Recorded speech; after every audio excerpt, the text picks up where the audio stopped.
মানিকগঞ্জের হরিরামপুরে শিক্ষার্থীদের উদ্ভাবনী চিন্তা, বৈজ্ঞানিক মনন ও উদ্যোক্তা মানসিকতা বিকাশের লক্ষ্যে startup science project and innovation idea showcasing অনুষ্ঠিত হয়েছে।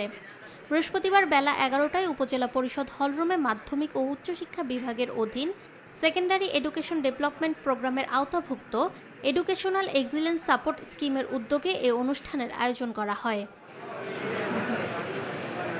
অনুষ্ঠানে সভাপতিত্ব করেন উপজেলা নির্বাহী কর্মকর্তা নাহিদা আক্তার। এ সময় উপজেলার বিভিন্ন শিক্ষা প্রতিষ্ঠানের শিক্ষক, শিক্ষার্থী ও সংশ্লিষ্ট কর্মকর্তারা উপস্থিত ছিলেন। আয়োজক সূত্রে জানা যায়, প্রতিটি শিক্ষা প্রতিষ্ঠান থেকে 3 জন শিক্ষার্থী ও 2 জন শিক্ষক নিয়ে একটি দল গঠন করে এ প্রতিযোগিতায় অংশগ্রহণের সুযোগ দেওয়া হয়। অংশগ্রহণকারী শিক্ষার্থীরা তাদের উদ্ভাবনী প্রকল্প, বৈজ্ঞানিক গবেষণাধর্মী চিন্তা ও নতুন ব্যবসায়িক ধারণা উপস্থাপন করেন।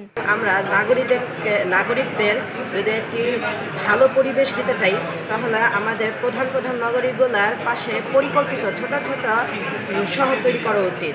যে এই শহরগুলোকে আমরা বলি স্যাটেলাইট টাউন। আমাদের এই প্রজেক্টটা হচ্ছে গ্রিন ভ্যালি স্যাটেলাইট টাউন। আমাদের এই গ্রিন ভ্যালি স্যাটেলাইট টাউনে একটা শহরের যেটা গুরুত্বপূর্ণ থাকা দরকার, এগুলি সবই আছে। আমাদের এই প্রকল্পের মূল এবং মেইন উদ্দেশ্য হচ্ছে এই ইলেকট্রনিক বর্জ্যের কারণে যে একটা দূষণ হয়, এই দূষণের হাত থেকে হচ্ছে বাংলাদেশকে রক্ষা করা। ইলেকট্রনিক বর্জ্যগুলো সংগ্রহ করবো, সেটা হচ্ছে আমাদের ক্রয় শাখায় পাঠানো হবে। ক্রয় শাখা থেকে শিক্ষার্থীরা জানান, বর্তমান যুগের চাহিদা অনুযায়ী উদ্ভাবনী চিন্তা ও উদ্যোক্তা মনোভাব গড়ে তুলতে এটি অত্যন্ত গুরুত্বপূর্ণ একটি উদ্যোগ। এটি তাদের সৃজনশীলতা বিকাশে গুরুত্বপূর্ণ ভূমিকা রাখবে।